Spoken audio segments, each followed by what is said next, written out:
आजची कथा आहे कुणास्तव कुणीतरी. लेखक रत्नाकर मतकरी. कुणास्तव कुणीतरी. ऐकूया. दादाचं बोट धरून शामू मुकाट्याने चालत होता. शामूच्या चिमुकल्या गोऱ्या हाताने दादाचे निब्बर काळे कुळकुळीत जाडजूड बोट गच्च धरून ठेवलं होतं. एका तालात ते दोन्ही हात झुलत होते. दादाच्या गतीने चालताना शामूची तारांबळ उडत होती. तशी त्याला दादाबरोबर चालण्याची नेहमीची सवय होती, पण तरी देखील चालता चालता तो 2 पाऊल पुढे 2 पाऊल मागे पडे किंवा त्या रस्त्यावरच्या गर्दीतल्या कुणाचा तरी धक्का लागून मध्येच झिडपिडे. दादाचं शामूकडे मुळीच लक्ष नव्हतं, पण शामू मागे राहिला की त्याच्या हाताला हिसका बसायचा. तोंडातल्या तोंडात एक शिवी हासरून तो शामूला खेचायचा. शामूही मग अपराधीपणाने त्याच्या मागे मागे पळू लागायचा. दादा आपल्याला कुठे घेऊन जात असेल याची शामूला नक्की कल्पना नव्हती. ती असण्याची गरजही नव्हती. दादा नेऊन बसवेल तिथे तो जाऊन बसणार होता. रोजच्यासारखा समोर फडका ठेवणार होता आणि साप साप म्हणून येणाऱ्या जाणाऱ्या पुढे हात पसरणार होता. हातावर आणि फडक्यावर जे काही गोळा होईल ते संध्याकाळी दादाच्या हवाली करणार होता. गेल्या कैक महिन्यांचा त्याचा हा रोजचाच क्रम होता. त्याचा आणि त्याच्याबरोबर दादाने सांभाळलेल्या सगळ्याच मुलांचा. जमवलेल्या पैशातल्या एका पैलाही हात लावण्याचा त्यांना धीर होत नसे.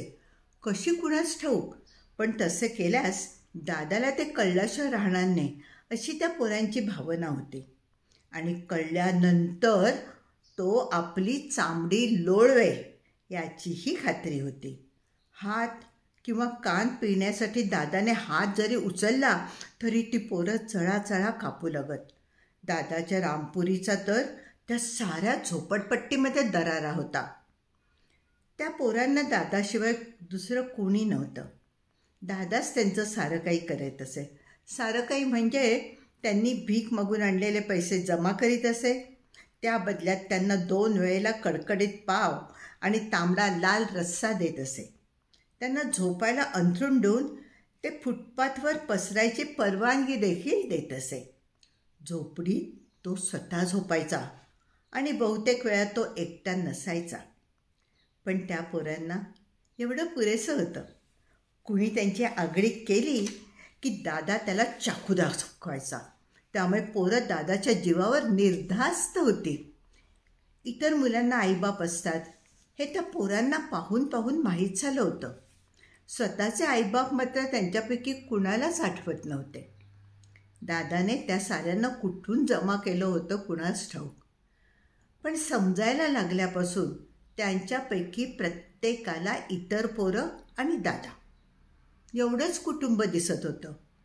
दादाचा धाक एवढी एकच भावना प्रत्येकाच्या अनुभवाला आली होती.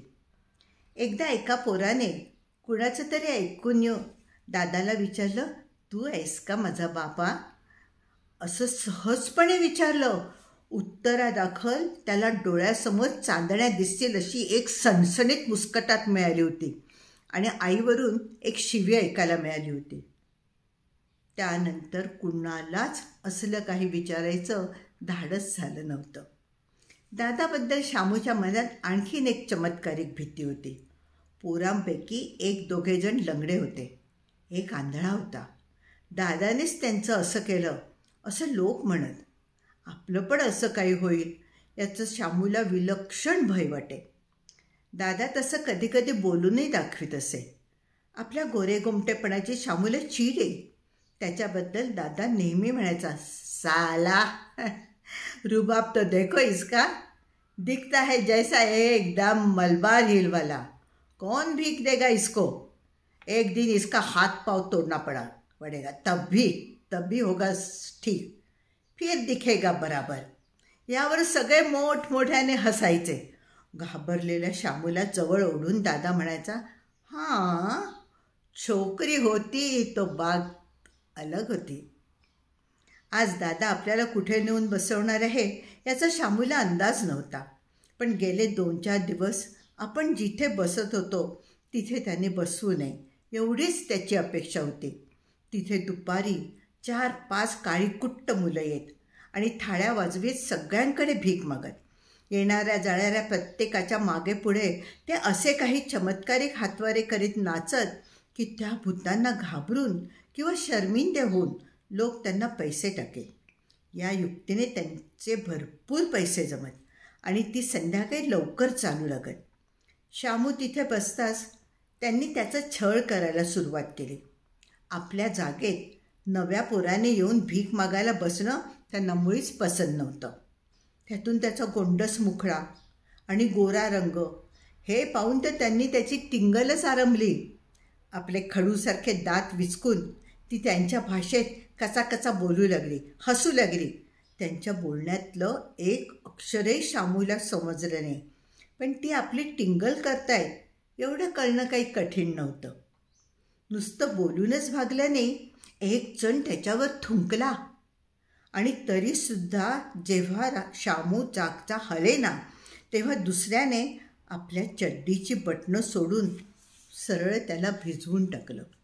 पण शामू रडला नाही. शामू रडला नाही. तो रडला तर त्यांनी त्याची अधिकच टिंगल केली असती. शिवाय शामू कधीच रडत नसे. भिकाऱ्याच्या मुलांनी रडायचं नसतं एवढं त्याला समजत होतं. तो रडला नाही.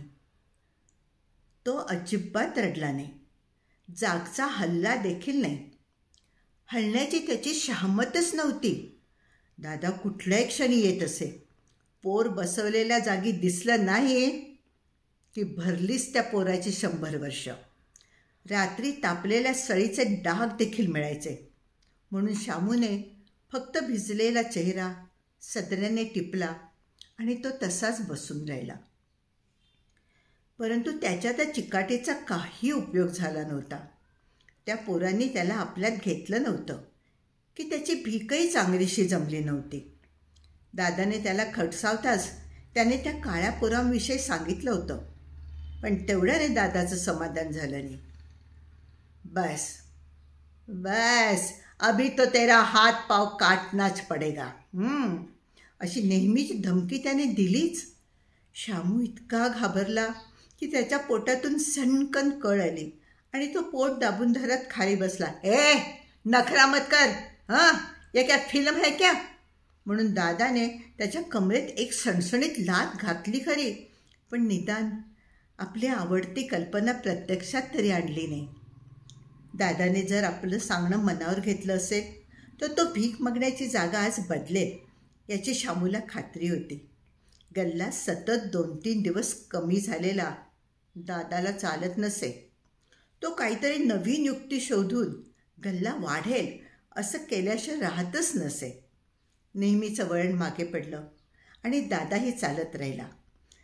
तेव्हा शामूला हायसं वाटलं. आज नवीन ठिकाणी जायला मिळणार याबद्दल त्याच्या मनात शंका राहिली नाही.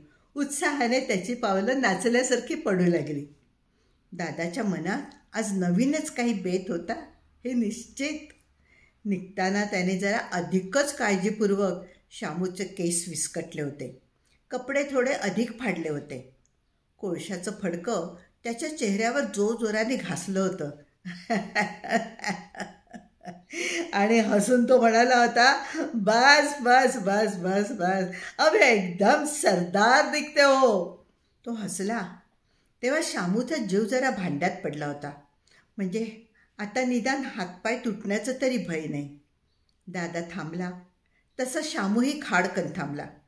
दादांनी बोट पुढे करून त्याला बसण्याची जागा दाखवली.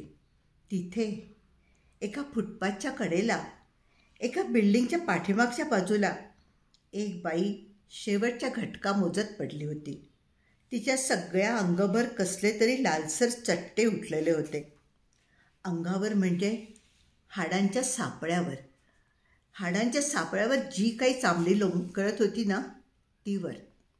तिचे डोळे ग्लानीने मिटले होते. पांढुरक्या जटा डोक्याभोवती फुटपाथवर पसरल्या होत्या. अंगावरचे काळे मिचकूट चिरगुट ठिकठिकाणी फाटलं होतं आणि त्यातून अब्रू लोंबत होती. अस्ताव्यस्त पसरून देखील त्या देहाने फारशी जागा अडवली नव्हती. त्या शरीराच्या आजूबाजूला चिकचिकाट झाला होता आणि माशांचे थवेच्या थवे घोंगावत होते. क्षणभर शामू थपकून उभा राहिला. बोलून चालून तो एक भिकारी होता. स्वच्छतेशी त्याचा फारसा संबंध आलेला नव्हता. रोगाने सडलेले भिकारी त्यांनी कमी नव्हते पाहिलेले. तरी देखील त्या अवस्थेत पडलेल्या त्या बाईकडे पाहून तो क्षणभर संकोचला. पण क्षणभरच. देखता क्या है? हां, बैठ बैठ उधर, दादाने त्याला फटकारलं. तसा तो निमूटपणे जाऊन तिच्याजवळ बसला, तिच्यावर हक्क असल्यासारखा, आणि त्याने आपलं फडकं पसरलं. जाता जाता त्याच्या कानाशी लागून दादा म्हणाला, किसी ने पूछा तो बोलना हमारी माँ है करके, समझा? दादा गेला आणि शामू निश्चल बसून राहिला. त्याला काय करावं ते सुचत नव्हतं. समोरचं ऊन वाढू लागलं. माणसांची वर्दळी वाढतच होती. समोर पाहून पाहून कंटाळा आला म्हणूनच केवळ तो तिच्याकडे पाहू लागला. आता त्याला ती मघाच्या इतकी भयंकर वाटेना. त्याला तिची घृणा वाटेना, उलट दयाच येऊ लागली. बिचारी, काय होत असेल तिला आणि काय नाही. तो तिच्या उशाशी जाऊन बसला. सहजच त्याने तिच्या तोंडाभोवती फिरणाऱ्या एका माशेला मारलं. ती गाढ झोपेत असल्यासारखी पडली होती. शामूला वाटलं तिला जागं करावं, पण कसं ते त्याला कळेना. तिला हात लावण्याचा धीर होईना. त्याने तिला हाक मारायचं ठरवलं, पण काय हाक मारावी हे देखील त्याला कळेना. त्याला दादाने जाताना सांगितलेलं आठवलं. तो तिला हाक मारू लागला, मा मा. तिला हाक ऐकू गेली नाही. तिचा चेहरा निर्विकारच राहिला. शामूने जरा मोठ्याने हाक मारली, मा मा. तिच्या पापण्या हलल्या, डोळे किलकिले झाले. किंचित उघडले न उघडले तोच. विजेत बिघाड झाल्यावर दिव्याचा बल्ब क्षणभर पेटून विझून जावा तसे ते बंद झाले. शामूने हाका मारण्याचा सपाटा लावला, मा मा मा. काय रे, आजारी वाटतं तुझी आई? शामूने वर पाहिलं. एक वयस्क माणूस त्याला विचारत होता. तो टिंगल करत नाहीये असं लक्षात येताच शामूने मान डोलावली. तो माणूस थोडा वेळ त्या दोघांकडे पाहत राहिला. त्याला पुरेशी दया आली. या दोघांपेक्षा आपली बायका मुलं किती सुखात आहेत हे त्याला जाणवलं. या रस्त्यावरच्या लोकांपेक्षा आपल्या समाजातलं स्थान किती उच्च आहे हे जाणवलं. या सुखद जाणीवेने त्याचं औदार्य उफाळून आलं. त्याने पाकिटातून पावली काढून शामूच्या पुढ्यात फेकली आणि पाकिट कोटाच्या आतल्या खिशात काळजीपूर्वक ठेवून तो चालता झाला. शामू खुश झाला. पावली, एकदम पावली. त्याला आपलं महत्त्व एकदम वाढल्यासारखं वाटलं. आज नक्कीच चंगळ उडणार. त्या काळ्या पोरांना खुशाल वाटू दे मी त्यांच्या भीतीने जागा बदलली असो, पण मी आज 10 तरी रुपयांचा खुर्दा जमवणारच. दादा एकदम खुशीत आला पाहिजे. बाकी दादाचं पण डोकं आहे, डोकं. काय ठिकाण शोधून काढलंय मा. शामू स्वतःशीच हसला.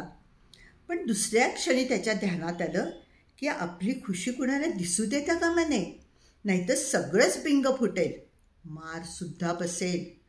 त्याने चेहरा अधिकच दुःखी केला आणि तो माच्या केसातून हात फिरवू लागला. रस्त्यावरची वर्दळ आता वाढू लागली होती.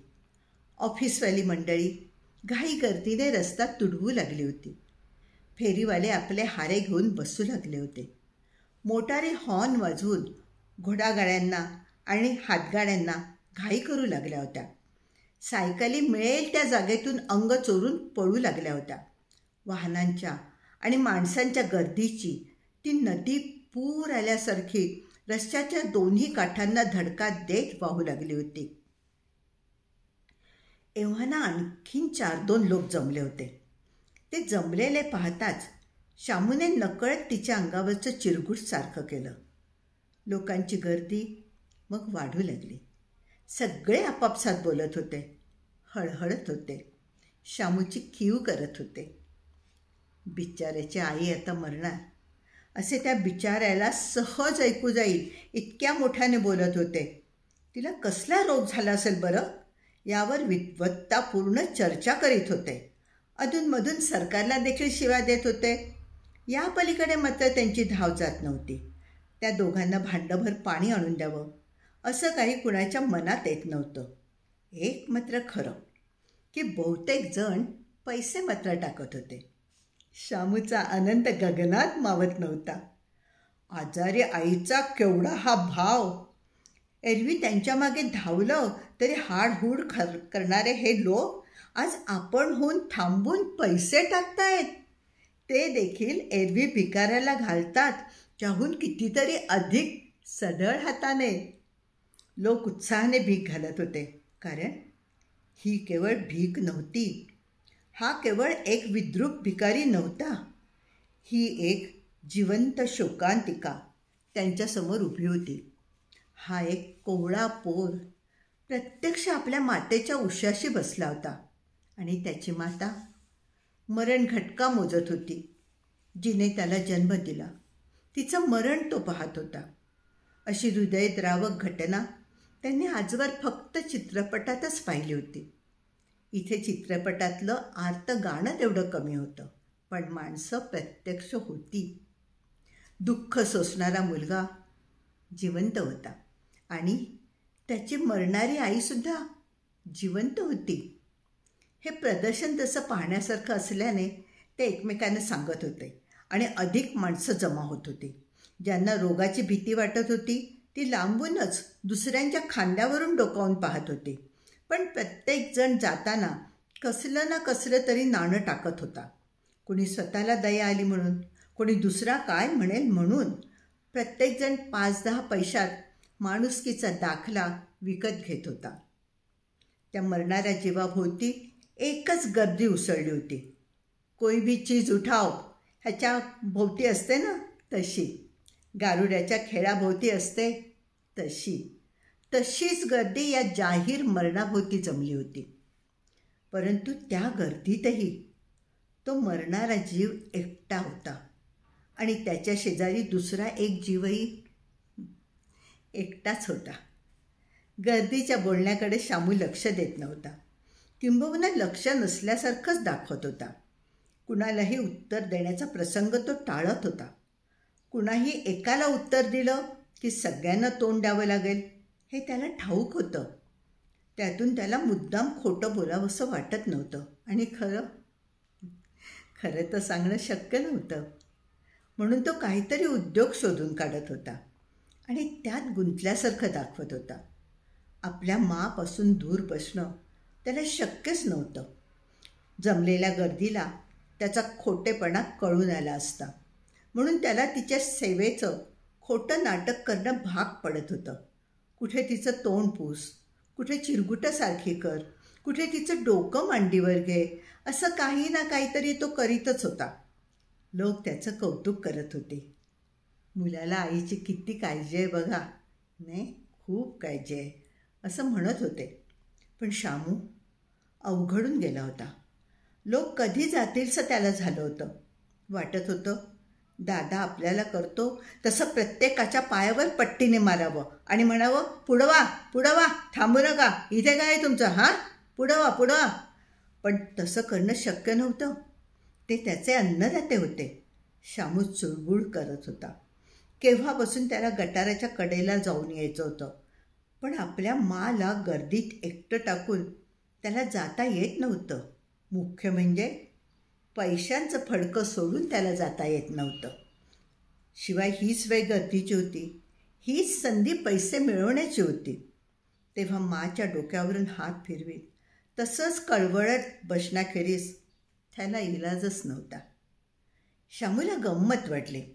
आजवर त्याच्या डोक्यावरून कुणी कधीही मायेचा हात फिरवला नव्हता आणि तो मात्र आज एका सर्वस्व अनोळखी रोगाने सडलेल्या बाईच्या डोक्यावरून हळुवारपणे हात फिरवत होता. पण तसा हात फिरवताना त्याला हळूहळू तिच्याविषयी दया वाटू लागली होती. बिचारीच्या यातना थोड्या तरी कमी कराव्यात असं त्याला वाटू लागलं होतं. त्याने हात खाली आणला. माचं कपाळ तापाने चटचटत होतं, तरी त्याने हात तसाच राहू दिला. तिच्या डोळ्यांच्या कडांशी बोटं फिरवली. तिथे साकळलेलं पाणी त्याने पुसलं. ती किंचित चाळवाचाळव करू लागली. तिला कदाचित तो स्पर्श जाणवू लागला असावा. तिला व्यापून टाकलेल्या भयान काळ्या गुंगीत एक उजेडाची फट पडल्यासारखं झालं असावं. तिच्या जवळच्या माणसांचा, वाहनांचा कोलाहल चालू होता, पण त्याचं तिला भान नव्हतं. खडबडीत फुटपाथवर तिची पाठ टेकली होती, पण त्याचा दगडी कठीणपणा तिला जाणवत नव्हता. किंबहुना आपल्या स्वतःच्या शरीरातून क्षणोक्षणी उठणाऱ्या सहस्त्र कळ्यांच्या दुःखाच्याही पलीकडे ती पोचली होती. परंतु तरीही त्या चिमुकल्या हातांचा मऊ उबदार स्पर्श तिला जाणवला असावा. जन्मभर कदाचित ती त्या स्पर्शासाठी आसुसलेली असेल. आजवर तिला लाभलेले स्पर्श वखवकलेले, वासनांनी लडबडलेले असतील. त्यांनीच तिला इथवर आणून सोडलं असेल आणि आता तिच्या रोग जर्जर शरीरापासून ते दूर पळाले असतील. मानवी स्पर्शाच्या योग्यतेचीही ती राहिली नसेल. मग स्पर्श होत राहिले असतील ते केवळ बुटांचे, काठ्यांचे. आणि या साऱ्यानंतर आता एक मखमली कोवळा स्पर्श तिच्या राठ केसांना, सुकलेल्या चेहऱ्याला होत होता. वेदनांनी पोखरलेल्या तिच्या शरीरातून त्या स्पर्शाचं सुख झिरपत गेलं. काहीतरी बोलण्यासाठी तिने ओठ हलवले, पण शब्द फुटला नाही. तिच्या ओठांच्या कडेने लाळ उघळली. शामूने ती पुसून टाकली. एव्हाना गर्दी पांगू लागली. उन्हं वर येऊ लागली. होता होता वर्दळ कमी झाली. शामूला हायसं वाटलं. हवा मोकळी झाल्यासारखं वाटलं. त्याने माकडे पाहिलं. तिचं ओठ हलत होते, उघडत होते, मिटत होते. शामूने जवळचं डबडं उचललं आणि तो निघाला. जाता जाता तो जवळच्या पानवाल्याला म्हणाला, पाणी लेकने को जाता हूँ, जरा देख ना हं इधर. पानवाला हसून म्हणाला, कशाला हवंय बघायला? हं, तिला कोण नाही ते उचलून, आणि सांभाळतोयस कसला? आता जायचे किती? त्याचं बोलणं शामूला पटलं, पण त्याने असं बोलावं याचा त्याला रागही आला. खरं म्हणजे शामूचा तिच्याशी काय संबंध होता? तिच्या जगण्या मरण्याशी काय संबंध होता? पण तरीही त्याच्या गळ्याशी आवंढा दाटून आला. धावत पळतच तो पाणी घेऊन आला. चिरगुटाचं टोक त्याने पाण्यात बुडवलं. त्याने तिचं तोंड स्वच्छ पुसून काढलं. डोळ्यांच्या कडा स्वच्छ केल्या आणि तोंडात थोडं पाणी घातलं. थोडं बाहेर सांडलं, पण बरंचसं तोंडात गेलं. आपण हे सारं का करतो हे त्याला कळत नव्हतं. बहुधा केवळ एक चाळा म्हणून. नाहीतरी दुसरं काय करणार? स्वस्थ बसून राहणार. शिवाय अधूनमधून पैसे टाकणारे लोक, आजूबाजूचे दुकानदार यांनाही आपल्या आईची काळजी असल्याचं दाखवणं भाग होतं. काहीतरी करणं जरुरीचं होतं. मरणाच्या पंथाला असताना नुसतं स्वस्थ बसणं बरोबर दिसलं नसतं. परंतु एवढंच नव्हतं. त्याला थोडी उत्सुकताही वाटू लागली होती. पाणी प्यायल्यानंतर त्या निर्जीव चेहऱ्यातही थोडीशी हुशारी आल्यासारखं दिसलं. शामूला बरं वाटलं. त्याला वाटू लागलं की असंच काही जर आपण केलं ना, तर ती डोळे उघडेल, बोलू लागेल, हलू लागेल. बाहेर ऊन फार तापलं होतं. तिच्यावरही ते येत होतं. शामू तिला सावलीत घेण्याचा प्रयत्न करू लागला, पण त्याला एकट्याला ते जमेना. त्याने शेजारच्या खारीसिंगवाल्याला एका बाजूने हात लावायला सांगितलं. तो तयार झाला नाही. तो नुसताच हसला आणि म्हणाला, भाई हम काय को हात लगाले? बीमारी बड़ी खतरनाक दिखती है. रहने दो ना भाई वैसा ही। इधर धूप है, शामू कसे बस बोला। अरे धूप हुआ तो क्या हुआ, कल तो जलाना ही है उसे। क्यों सरदारजी? शेजारी कापडाचे तुकडे मांडून बसलेल्या सरदारजीला आपला विनोद त्याने सांगितला आणि दोघेही हो हा हा हा करून हसले. आता मात्र शामूला खरंच चीड आली. निदान या गंमत पाहणाऱ्यांची जिरावी म्हणून तरी तिने बरं व्हावं, एकदम उठून बसावं, चालावं, फिरावं असं त्याला वाटलं. त्याने तिच्या अगदी कानाजवळ ओठ नेले. तिथल्या गुलाबी चट्ट्याला त्याचे ओठ जवळजवळ चिकटलेच. त्याने तिला हाका मारल्या, मा मा. तिने डोळे उघडले. आता त्या डोळ्यात थोडी अधिक समज दिसली. शामूने एकदा तिचं डोकं, एकदा तिचे पाय, परत एकदा डोकं असं हलवून तिला कसं बसं सावलीत आणलं. त्याची ती धडपड पाहून खारी सिंगवाला आणि सरदारजी हसत होते, पण शामूने तिकडे दुर्लक्ष केलं साफ. संध्याकाळ झाली. पुन्हा एकदा माणसांचा थवा येऊन सहानुभूतीचं प्रदर्शन करून गेला. मध्यंतरी शामूने कुठूनसा एक पावाचा तुकडा आणला. त्याचे बारीक तुकडे करून तिच्या तोंडात घालण्याचा निकराचा प्रयत्न केला, पण तुकडे तोंडातल्या तोंडातच राहत, गिळले जात नसत आणि मग बाहेर पडत. एकदम शामूला एक कल्पना सुचली. तिला थोडं दूध पाजलं तर तिला निश्चितच बरं वाटेल. पण दूध दूध कोण देणार? ते थोडंच फुकट मिळणार आहे. त्याचा हात सहजच पैशांच्या फडक्यांकडे गेला. त्याने 2-4 नाणी उचलली, परत जागेवर ठेवली. दादाला कळलं तर? पण कसं कळेल? कसं तरी कळेल, पण कळल्याशिवाय राहणार नाही हे खास. आणि मग बापरे, शामूने तो विचार डोक्यातून काढून टाकला. फडक्याकडे नजरसुद्धा फिरू द्यायची नाही असं त्यानं ठरवलं. तो तिच्याकडे बघू लागला. आता त्याला तिची मुळीच घृणा वाटत नव्हती. आता फक्त त्याला वाईट वाटत होतं. ती अशी निश्चेष्ट पडलेली आणि आपल्याला तिच्यासाठी काहीच करता येऊ नये याचं दुःख होत होतं.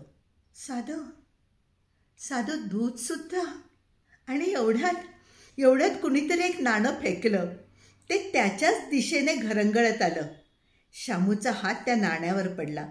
त्याने मूठ गच्च दाबून धरली, मग उघडली. ती पावली होती. शामूने वर पाहिलं. त्याचा तो दाता गर्दीत दिसेनासा झाला होता. शामू उठला. डबडं घेऊन धावतच जवळच्या दुकानात गेला. आता दिवे लागणी झाली होती. लोक पांगू लागले होते. शामू दूध घेऊन आला. नाही म्हणायला 2-4 रस्त्यात होतेच. शामू गुडघे टेकून तिच्या जवळ बसला. 2-4 थांबले, उत्सुकतेने पाहू लागले. शामूने डबडे तिच्या ओठाशी धरलं. दूध ओठांच्या बाजूने खाली सांडलं. कुणीतरी हळहळलं. शामू अधिक काळजीपूर्वक दूध ओतू लागला. थेंब थेंब थेंब थेंब थेंब. त्याने जमलेल्यांकडे मान उचलून विजयपूर्वक पाहिलं आणि तो परत तिला दूध पाजू लागला. एवढ्यात कसल्याच्या जाणीवेने तो दचकला. जमलेल्या मंडळींमध्ये दादा होता. दादा स्वस्थ उभा होता, हातांची घडी घालून. त्याने शामूला ओळख दिली नाही. तो फक्त शामू काय करीत आहे हे पाहत उभा होता. शामूला घाम फुटला, पण त्यानेही दादाला ओळख न देता आपलं काम पुढे चालू ठेवलं. लोक पाहत होते, त्यामुळे त्याला मध्ये थांबणं शक्यच नव्हतं. सगळे गेल्यावर दादा त्याच्या जवळ आला. त्याला हळूच म्हणायला, चलो, आणि तो लांब जाऊन उभा राहिला. शामूने पैशांचं फडकं गुंडाळून घेतलं. त्यातच डबडं टाकलं. तो चटकन निघाला. त्याचं पाऊल थबकलं. त्याने वळून पाहिलं. उद्या ही अशीच इथे असेल का? कुणास ठाऊक. झपझप पावलं उचलत त्याने दादाला गाठलं. जरा लांब गेल्यावर दादाने त्याला विचारलं, क्यों बे, तू उसको दूध पिलाता था? हां, शामूने ओळखलं. प्रसंग कठीण है. भडवा, किधर से दूध लाया रे तूने?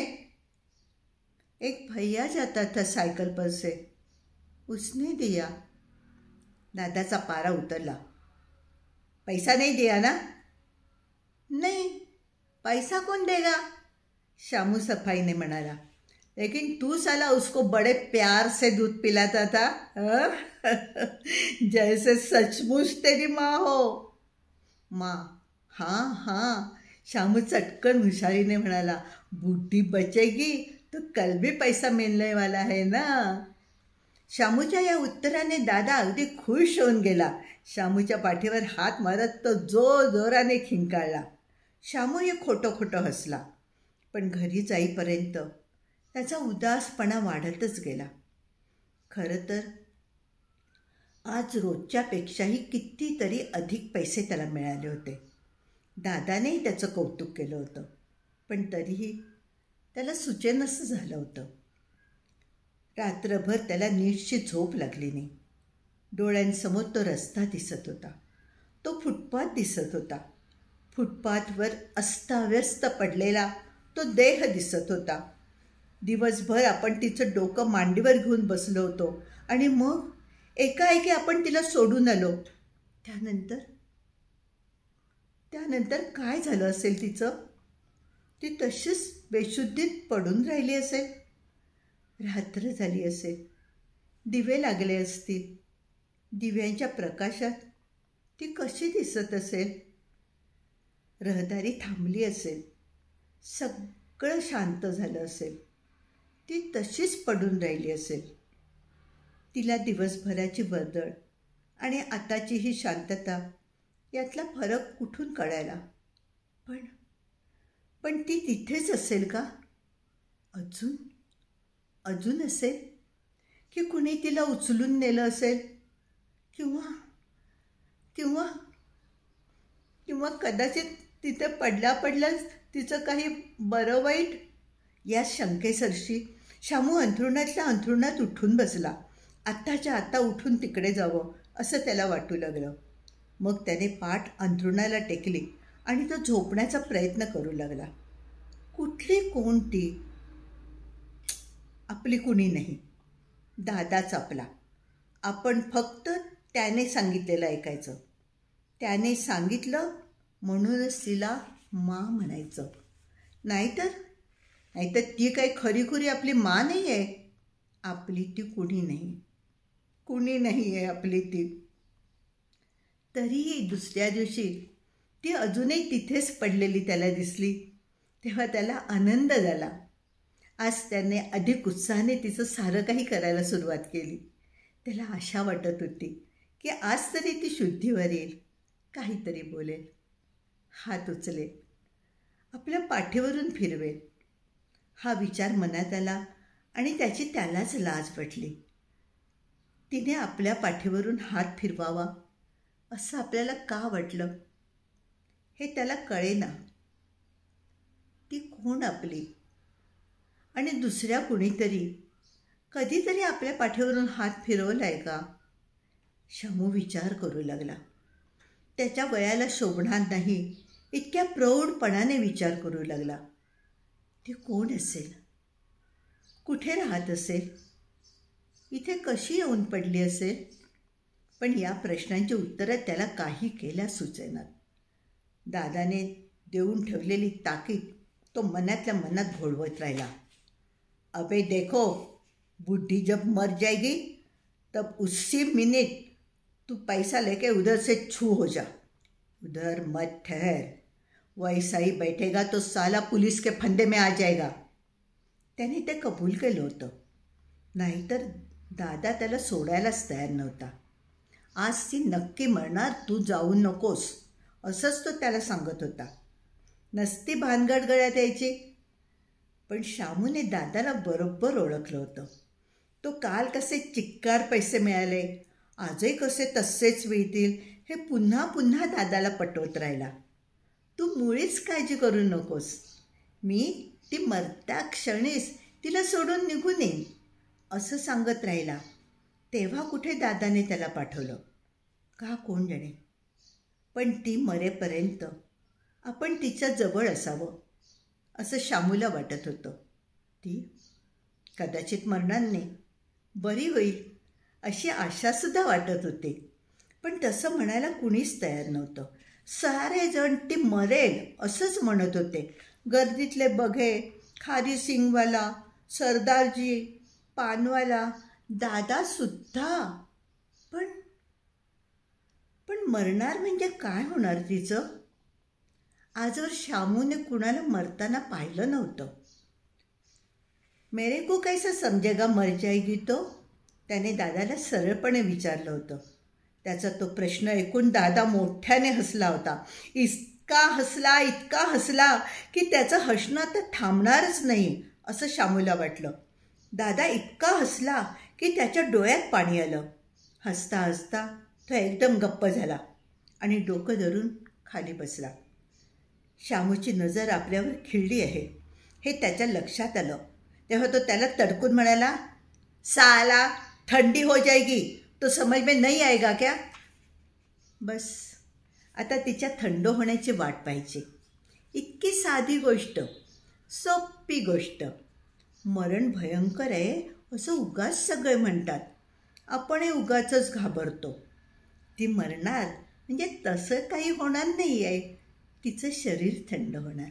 बस तेवढं झालं की आपण पैशाचं फडकं उचलायचं आणि चालू लागायचं. मग पुन्हा या रस्त्याला यायचं नाही. पण सगळं इतकं सोपं असतानाही त्याला कुठेतरी चुकल्यासारखं वाटत होतं. तो वाकला आणि त्याच्या ती कानाशी लागून त्याने हाक मारली, मा मा ओ मा. असे 2 दिवस गेले. तिसऱ्या दिवशी मात्र त्याला वाटलं की ही नक्की जाणार, सगळंजण खोटे पडणार आणि ही बरी होणार, निदान उठून बसू लागणार. शामू उत्साहाने तिचे पाय चेपू लागला.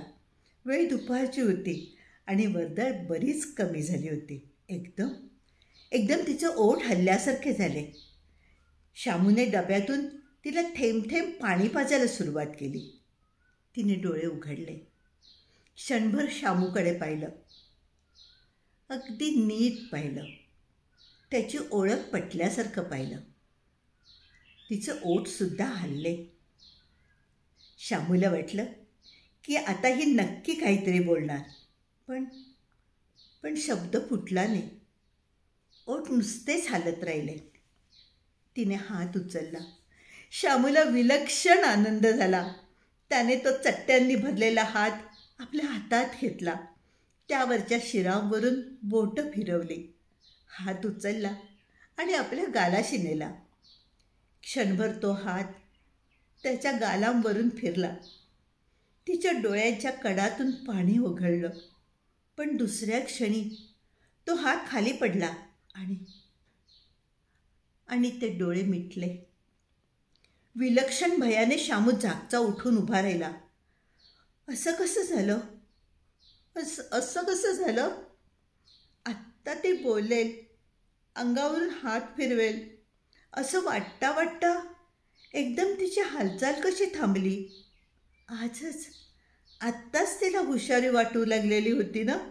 दिसत होतं ना आपल्याला. मरण शामूने आजवर कधीही पाहिलेलं नव्हतं. पण तरीही त्याला समजून चुकलं. कसं कुणास ठाऊक, पण त्याला समजलं खरं.